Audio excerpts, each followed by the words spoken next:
नमस्कार, स्वागत है आप सभी का। मैं हूं प्रीति। आइए एक नजर डालते हैं सुबह 9 बजे की हेडलाइंस पर। यूएन न्यायाधिकरण के आदेश की गलत व्याख्या कर रहा है इटली। विदेश मंत्रालय का बयान, इतालवी नौसैनिकों के मामले में सुप्रीम कोर्ट करेगा अंतिम फैसला।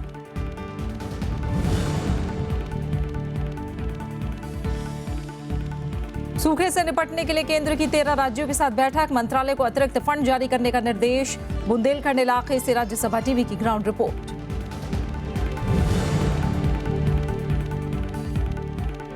विदेश मंत्रालय के बजट में कटौती पर स्थायी समिति ने जताई चिंता, कहा विदेश नीति के उद्देश्यों से करना पड़ रहा है समझौता, विदेशों में भारत की विश्वसनीयता हो रही है कम। विजय माल्या का राज्यसभा से इस्तीफा, सभापति और आचार समिति को लिखी चिट्ठी, कहा निष्पक्ष सुनवाई या न्याय की उम्मीद नहीं।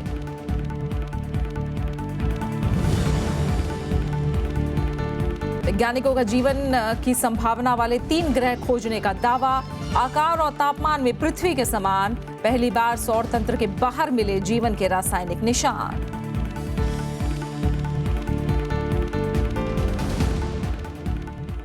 खबर विस्तार से। भारत का कहना है कि इटली संयुक्त राष्ट्र न्यायाधिकरण के आदेश की गलत व्याख्या कर रहा है। विदेश मंत्रालय के मुताबिक न्यायाधिकरण का आदेश सुप्रीम कोर्ट के अधिकार की पुष्टि करता है।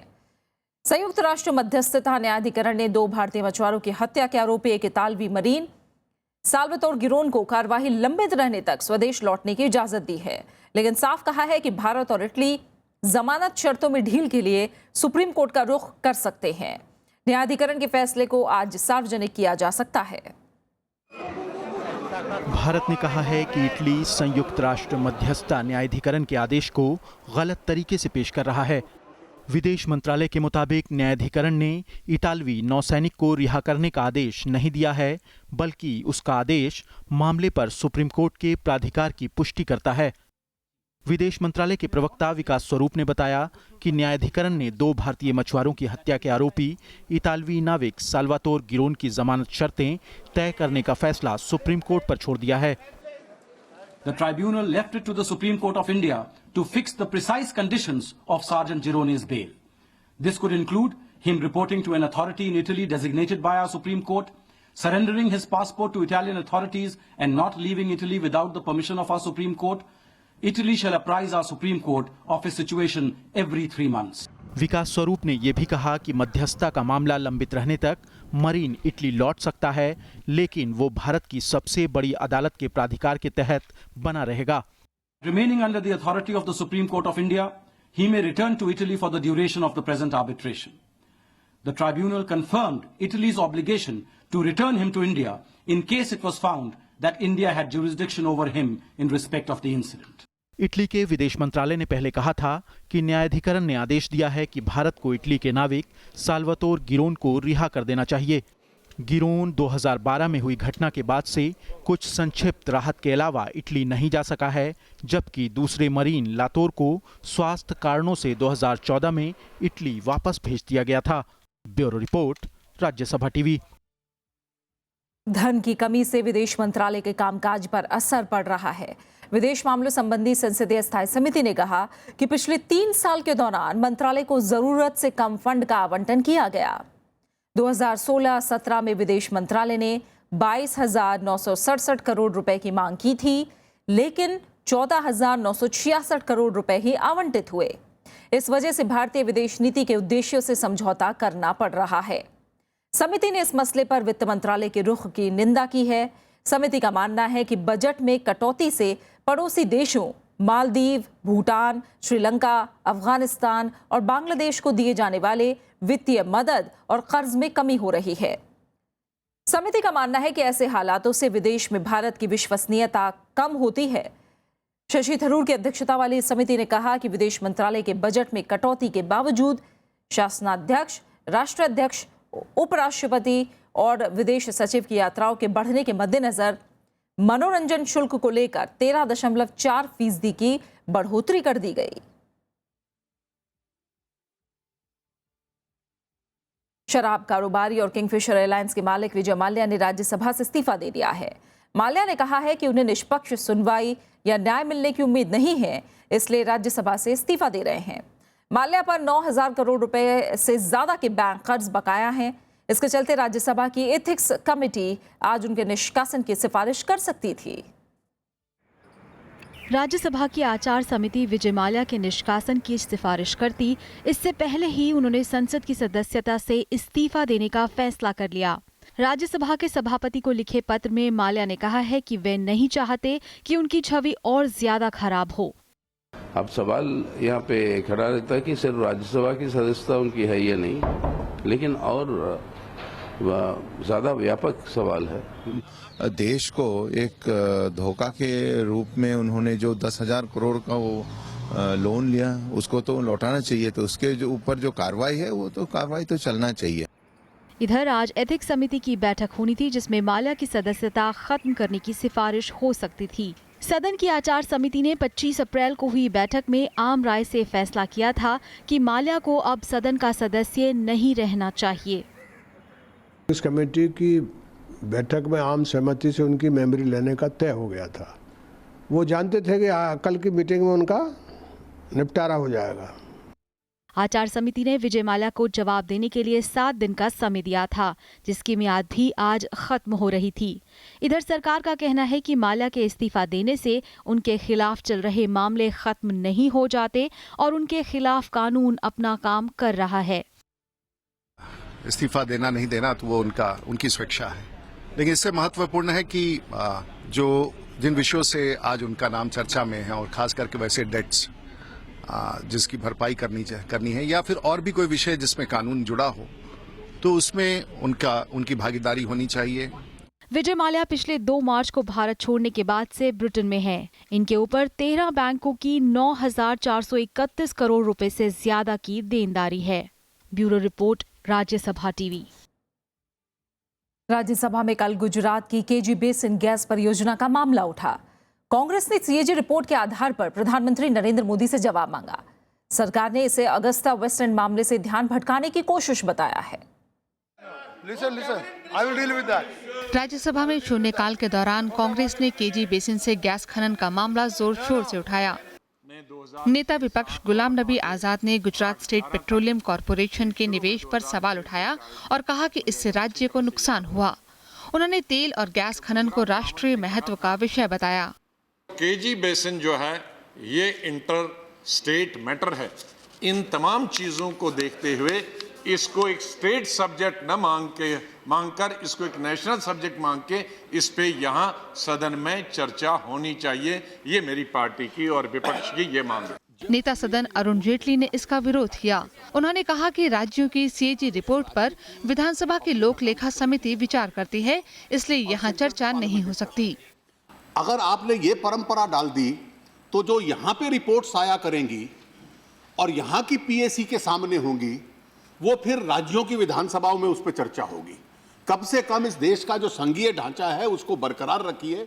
सीपीएम ने भी कथित रूप से सरकारी धन बर्बाद करने पर चिंता जताई। But even after counting upon all those risk matter of element of risk, the manner this of KG basin offshore exploration is being handled, it is another aspect is just added by this GSPC. उपसभापति पीजे कुरियन ने कहा कि चर्चा का notice सभापति के विचाराधीन है। तमाम पहलुओं पर चर्चा हुई, संविधान के 151 आर्टिकल पे भी चर्चा हुई। उसके बाद ये तय हुआ कि ऑनरेबल चेयरमैन के ऊपर ये छोड़ दिया जाए, जो वो निर्णय करेंगे उस निर्णय से हम सब लोग बंधे हुए हैं।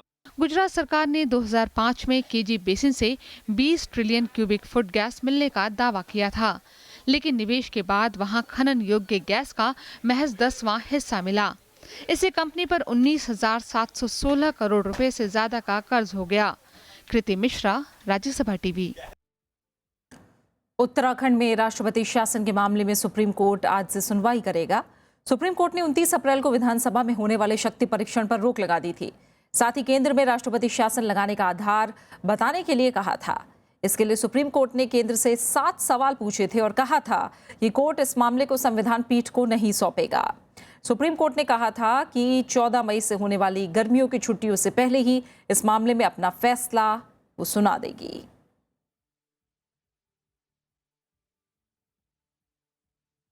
मेडिकल की संयुक्त परीक्षा आयोजित कराने के मामले में कई राज्यों और निजी मेडिकल कॉलेजों की याचिका पर सुप्रीम कोर्ट में आज से सुनवाई होगी।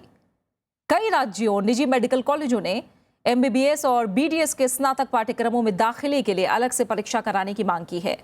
इससे पहले सुप्रीम कोर्ट ने मेडिकल में दाखिले के लिए एक ही प्रवेश परीक्षा नीट आयोजित करने के निर्देश दिए थे। 1 मई को नीट के पहले चरण की परीक्षा आयोजित की गई, जबकि दूसरा चरण 24 जुलाई को होना है।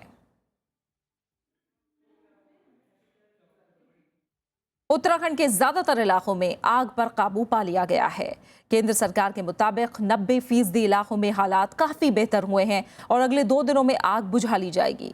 इस बीच चमोली जिले में आग बुझाने की कोशिश में एक पुलिस कांस्टेबल की मौत हो गई। राष्ट्रपति प्रणब मुखर्जी ने राज्यपाल को चिट्ठी लिखकर पीड़ित लोगों को हर संभव मदद देने को कहा है। उपराष्ट्रपति मोहम्मद हामिद अंसारी ने भी इन घटनाओं पर दुख जाहिर किया है। जम्मू कश्मीर, हिमाचल प्रदेश, उत्तराखंड, देश के 3 पहाड़ी राज्यों में जंगल धधक रहे हैं। उत्तराखंड में हालात सबसे भयावह हैं। हफ्ते भर से लगी आग को बुझाने के लिए NDRF, राज्य पुलिस, वन विभाग की टीमों के अलावा वायुसेना के हेलीकॉप्टर जुटे हुए हैं। राज्य में अभी भी 2000 हेक्टेयर से ज्यादा का जंगल आग की भेंट चढ़ चुका है। इसमें गढ़वाल मंडल का 1000 हेक्टेयर और कुमाऊं मंडल में 600 हेक्टेयर इलाका शामिल है। 6000 से ज्यादा लोग उस काम में लगे, तो सब मिलकर आज बहुत कंट्रोल हुआ है। 90% से ज्यादा फायर कंट्रोल काबू हो गई है और बाकी भी 2 दिन में पूरा वहां का संकट खत्म होगा। लोकसभा में सोमवार को कई सांसदों ने उत्तराखंड के जंगलों और नेशनल पार्क में आग लगने पर चिंता जताई। गृह मंत्री राजनाथ सिंह ने कहा कि आग बुझाने के लिए सरकार हर संभव मदद दे रही है। इस समय स्थिति पूरी तरह से नियंत्रण में है। तुरंत ही जानकारी प्राप्त होने के बाद यहां से 3 NDRF की टीम वहां पर उत्तराखंड के लिए भेजी गई और साथ ही साथ एयरफोर्स MI-17 ये हेलीकॉप्टर 3 वहां पर भेजे गए हैं, जो कि आग बुझाने का काम इस समय उनके द्वारा किया जा रहा है और कुछ वहां पर एक्सपर्ट्स टीम भी भेजी गई है। हालांकि आग लगने की वजहों का पता नहीं चल पाया है, लेकिन शक के आधार पर अब तक 4 लोगों को गिरफ्तार किया गया है। इससे पहले उत्तराखंड में 2012 में आग की घटनाओं में 2000 हेक्टेयर से ज्यादा इलाके में भारी नुकसान हुआ था। उधर जम्मू कश्मीर और हिमाचल प्रदेश के कई इलाकों में जंगलों में आग लगी है। हर साल पहाड़ी राज्यों में आग से बड़ी संख्या में वन संपदा खाक हो जाती है, साथ ही जानो माल का नुकसान भी होता है। Bureau report, Rajya Sabha TV. खबरें जारी हैं, हम लौट रहे हैं एक छोटे से ब्रेक के लिए।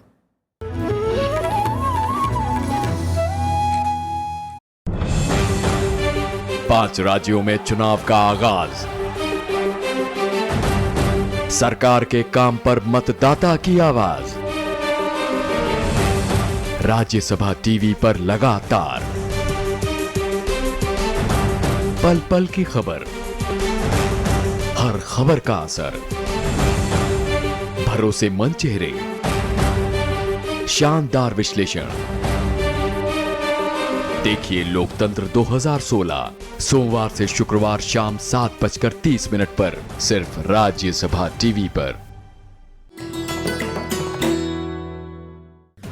MC मैरी कॉम सफलतम भारतीय महिला मुक्केबाज। विश्व चैंपियनशिप में 5 स्वर्ण और 1 रजत, लंदन ओलंपिक्स में कांस्य और एशियन गेम्स में कांस्य पदक विजेता। 5 फीट 2 इंच लंबी मैरी को किया जाता है दुनिया की सफलतम महिला मुक्केबाजों में शुमार। खेलों में वरिष्ठ योगदान के लिए उन्हें मिले हैं पद्म भूषण, अर्जुन अवार्ड और राजीव गांधी खेल रत्न पुरस्कार।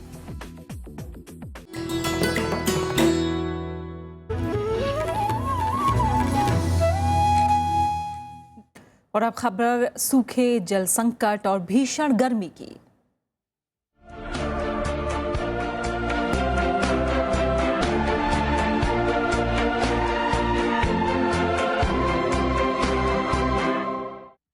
सूखे के हालात से निपटने के लिए केंद्र ने सभी राज्यों से एकीकृत कार्य योजना के तहत काम करने पर जोर दिया है। सोमवार को कैबिनेट सचिव PK सिन्हा ने सूखा पीड़ित 13 राज्यों के मुख्य सचिवों के साथ बैठक करके हालात का जायजा लिया। कैबिनेट सचिव ने सभी मंत्रालयों को फाइनेंस बिल के पारित होते ही सूखाग्रस्त राज्यों के लिए अतिरिक्त फंड जारी करने का निर्देश दिया। बैठक के दौरान कैबिनेट सचिव ने कहा कि केंद्र और राज्य सरकारों को सुनियोजित तरीके से साथ मिलकर हालात से निपटना होगा। बैठक में ग्रामीण विकास सचिव, पेयजल सचिव, जल संसाधन सचिव और शहरी विकास सचिव समेत कई बड़े अधिकारी भी मौजूद थे। कैबिनेट सचिव ने कहा कि आने वाले दक्षिण पश्चिम मानसून सीजन के दौरान बारिश के पानी के संरक्षण के लिए भी सरकारी एजेंसियों को पहल करनी होगी। राज्यों ने इसके लिए केंद्र सरकार से वित्तीय मदद की मांग की है। बुंदेलखंड का छतरपुर जिला भारी जल संकट और सूखे की चपेट में है। सूखे से गांव पर बहुत बुरा असर पड़ा है। खेती बाड़ी के चौपट होने से किसान बेहाल हैं, वहीं पीने के पानी ने मुश्किलें और बढ़ा दी हैं। छतरपुर जिला मुख्यालय पर 40 वार्डों में टैंकरों से लोगों की प्यास बुझाई जा रही है। जब पानी ही न हो तो फिर मटकों को भला कौन पूछे। छतरपुर में एक तरफ मटके ग्राहकों की आस में हैं, वहीं लोग पानी की किल्लत के चलते गांव छोड़ने पर मजबूर हैं। जिले के कलेक्टर के घर के ठीक बगल में बना ये तालाब शहर का हाल बयां करने के लिए काफी है। कभी लबालब भरा रहने वाला तालाब आज पूरी तरह से सूख गया है। सूखे की मार से शहर के ज्यादातर तालाब या तो सूख गए हैं या फिर उनमें नाम मात्र ही पानी बचा है। छतरपुर कभी तालाबों के लिए मशहूर था, लेकिन पानी की कमी की वजह से खेती बाड़ी चौपट हो गई है। लोग बूंद बूंद पानी के लिए मजबूर हैं। विशेष संकट तो ही है। गांव में तो बहुत बुरी पोजीशन है। गांव में तो ये पोजीशन है कि कई गांव में तो कुआं भी नहीं है और जेट भी सुखा गए हैं। प्रशासन टैंकरों के जरिए लोगों तक पानी तो पहुंचा रहा है, लेकिन वो भी नाकाफी है। लोगों का मानना है कि अगर वक्त रहते सरकार पानी के संग्रह का इंतजाम करती तो शायद इतने बुरे दिन न होते। सरकारी तौर पे इंतजाम नहीं किए गए।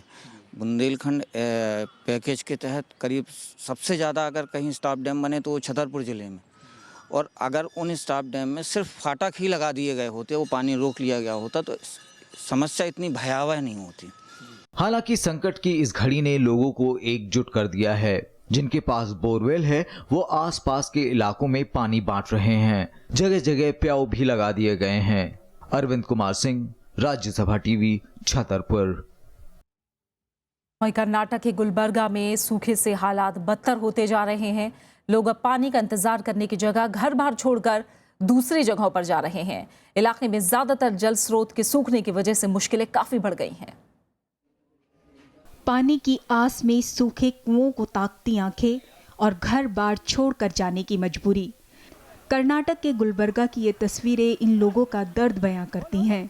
सूखे से परेशान किसान अपना घर बार छोड़कर दूसरे राज्यों में जा रहे हैं और पीछे छूट रही हैं ये सूनी गलियां और बंद पड़े मकान। बारिश नहीं है इधर, बहुत परेशान में है हम लोग। वो बारिश की वजह से तो कुछ काम धंधा भी कुछ भी नहीं है इधर। सब लोग परेशान में, बच्चा पलने का मुश्किल हो गया, पेट भरने का भी। इसलिए हम लोग बच्चे को लेके 1-2-3 महीने के लिए बम्बई जाने से सोच रहे हैं।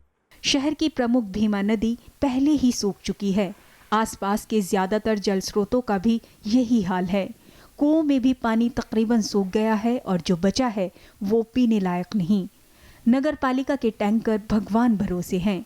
झुलसा देने वाली इस गर्मी में लोगों को कई किलोमीटर चलना पड़ता है, तब जाकर उन्हें थोड़ा सा पानी नसीब होता है। ये तो पूरा सूख गया, पूरा सूख गया, पूरा परेशानी में है। क्या पानी नहीं, क्या नहीं। पानी लाने का है तो 3-4 किलोमीटर दूर जाके लाना पड़ता है। पानी की स्थिति बहुत खराब है। एक नहीं, प्रत्येक घर में कुआं सूखा हुआ है अभी। ठीक है, कुआं भी सूखा हुआ है, चापाकल भी उतना अच्छा नहीं है, उसमें भी पानी ऐसा नहीं कि आप पी सके, कुछ काम कर सके। कर्नाटक के करीब 10,000 लोग सूखे से पीड़ित हैं। लगातार दूसरे साल यहाँ पानी नहीं बरसा है। ऐसे में खेतीबाड़ी पर जीवन यापन करने वाले इन लोगों के लिए परिवार चलाना तक मुश्किल हो गया है। Bureau report, Rajya Sabha TV. पूरा देश गर्मी से तप रहा है। मैदानी इलाकों के बाद अब पहाड़ों पर भी झुलसाने वाली गर्मी से लोग बेहाल हैं। सोमवार को जम्मू का तापमान सामान्य से 6 डिग्री ज्यादा 42.4 डिग्री सेल्सियस तक पहुंच गया, जो बीते 10 साल में सबसे ज्यादा है। राजधानी दिल्ली में कल पारा 46 डिग्री के करीब पहुंच गया। मैदानी इलाकों के बाद अब गर्मी का सितम पहाड़ी और हिल स्टेशनों पर दिखाई देने लगा है। हिमाचल प्रदेश के ऊना में तापमान 42 डिग्री सेल्सियस तक पहुंच गया है। शिमला समेत ज्यादातर इलाकों में तापमान सामान्य से 4 से 5 डिग्री सेल्सियस ज्यादा दर्ज किया गया है। सुना था शिमला में ठंड होगा, पर उतना ठंड तो नहीं है, ज्यादा गर्मी है। देख रहे हैं, हम छाते पकड़ के घूम रहे हैं। मैदानी इलाकों में भीषण गर्मी और लू का कहर जारी है। उत्तर प्रदेश के कानपुर में लोग गर्मी से बेहाल हैं। दोपहर में लोगों का बाहर निकलना मुश्किल है। मजबूरी में बाहर निकलने वाले पूरा शरीर ढककर निकल रहे हैं। अरे गर्म के मारे बेहाल है, अगर सर पे गमछा ना बांधो तो चला नहीं जा रहा है, ये हाल है। सोमवार को राजस्थान का गंगानगर सबसे गर्म रहा। यहाँ का तापमान 46.3 डिग्री सेल्सियस दर्ज किया गया। वहीं राजधानी दिल्ली में भी तापमान 46 डिग्री सेल्सियस रहा। ओडिशा, तेलंगाना और पश्चिम बंगाल में पारा 40 डिग्री से ऊपर बना हुआ है। Punjab, Haryana, Chandigarh, Delhi regions and due to under the influence of this precipitation temperature will fall gradually by 2 to 4 degree over this region. इस साल तेलंगाना में गर्मी के चलते 178 लोगों की मौत हो चुकी है। ओडिशा में 100 से ज्यादा लोग लू लगने से अपनी जान गंवा चुके हैं। Bureau report, Rajya Sabha TV.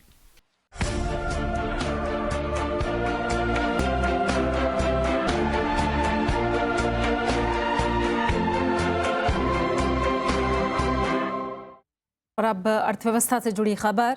मार्च के लिए औद्योगिक उत्पादन के आंकड़े अर्थव्यवस्था के लिए बेहतर संकेत पेश कर रहे हैं।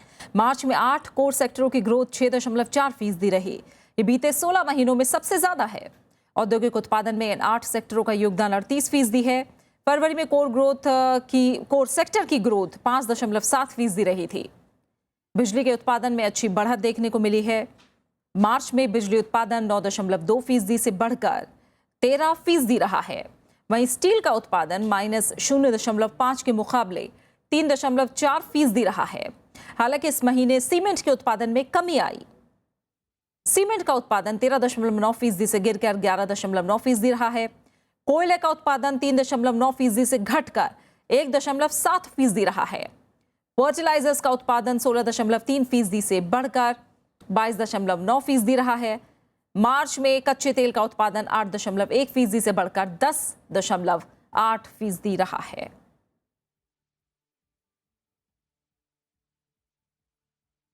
अब अहम अंतर्राष्ट्रीय खबरें।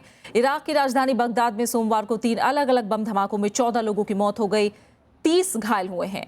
पहला धमाका दक्षिणी बगदाद के सैदिया जिले के एक पार्क में हुआ, जिसमें 11 लोगों की मौत हो गई। थोड़ी देर बाद ही बगदाद से 25 किलोमीटर दूर तरमिया में धमाका हुआ, जिसमें 2 लोग मारे गए, 6 लोग जख्मी हो गए। खलीस में हुए तीसरे धमाके में एक व्यक्ति की मौत हो गई और 2 जख्मी हुए। इराक में पिछले 3 दिन में हुए लगातार बम धमाकों में करीब 150 लोग मारे जा चुके हैं। इधर लगातार आतंकी हमलों के मद्देनजर काज़मिया समेत तमाम तीर्थ स्थानों पर सुरक्षा बढ़ा दी गई है। इराक में हर साल लाखों शिया तीर्थयात्री आते हैं।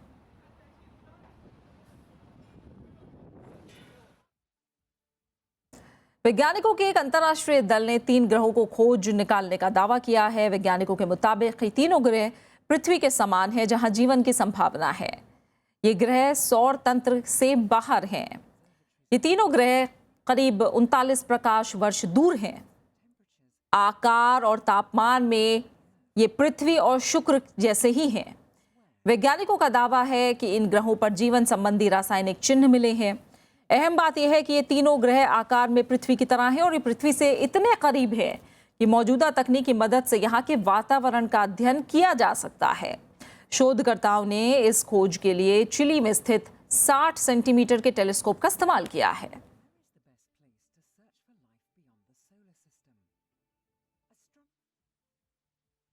मशहूर अदाकारा नरगिस की आज पुण्यतिथि है। आज के दिन 1981 को दुनिया से रुखसत हुई नरगिस ने करीब 3 दशकों तक दर्शकों के दिलों पर राज किया। उनकी अदाकारी से सजी दर्जनों फिल्में आज भी हमारी धरोहर हैं। नरगिस दिलकश अदाओं के साथ अपनी सामाजिक भूमिका के लिए भी याद की जाती हैं। जिंदगी का आखिरी 1 साल उन्होंने बतौर राज्यसभा सांसद भी गुजारा था। खूबसूरती, अदा, अदाकारी और सौंदर्य का अद्भुत संगम। नरगिस हिंदी सिनेमा का अनमोल हीरा है। कोलकाता में 1 जून 1929 को जन्मी नरगिस की अभिनय में कोई दिलचस्पी नहीं थी। बचपन में उनकी तमन्ना डॉक्टर बनने की थी, लेकिन तकदीर को कुछ और ही मंजूर था। फिल्म निर्माता और निर्देशक महबूब खान ने अपनी फिल्म तकदीर के लिए उन्हें बतौर नायिका चुन लिया। फिल्म 1943 में रिलीज हुई। इसके बाद नरगिस की नूर का सफर चल निकला।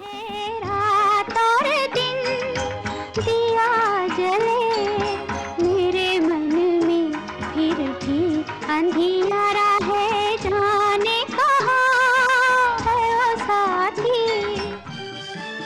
राज कपूर के साथ उनकी फिल्मों आह, बरसात, अंदाज, आवारा, श्री 420, चोरी चोरी, जागते रहो ने फिल्मी रोमांस को नई परिभाषा दी।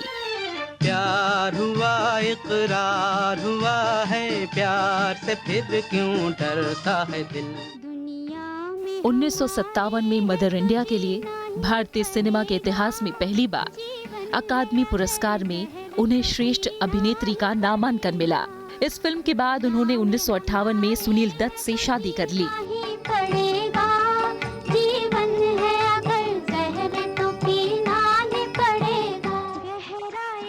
1960 में आई रात और दिन उनकी आखिरी फिल्म थी। नरगिस पहली अभिनेत्री थी जिन्हें सर्वश्रेष्ठ अभिनेत्री का राष्ट्रीय पुरस्कार मिला। पद्मश्री का सम्मान पाने वाली नरगिस पहली अदाकारा थी। एक उम्दा अभिनेत्री के साथ साथ नरगिस समाज सेविका भी रहीं। 1980 में नरगिस को राज्यसभा सांसद नामित किया गया।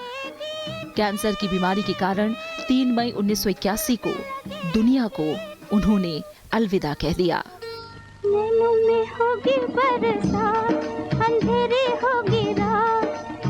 Bureau report, Rajya Sabha TV.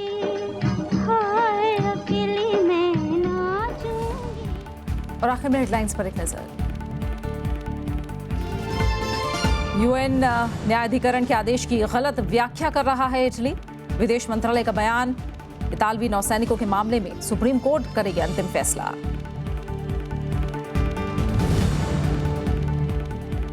सूखे से निपटने के लिए केंद्र की 13 राज्यों के साथ बैठक, मंत्रालयों को अतिरिक्त फंड जारी करने का निर्देश। बुंदेलखंड इलाके से राज्यसभा टीवी की ग्राउंड रिपोर्ट।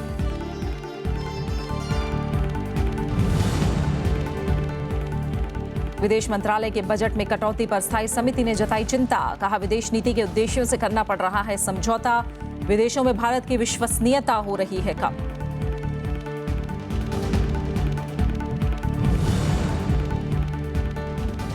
विजय माल्या का राज्यसभा से इस्तीफा, सभापति और आचार समिति को लिखी चिट्ठी। कहा, निष्पक्ष सुनवाई या न्याय की उम्मीद नहीं।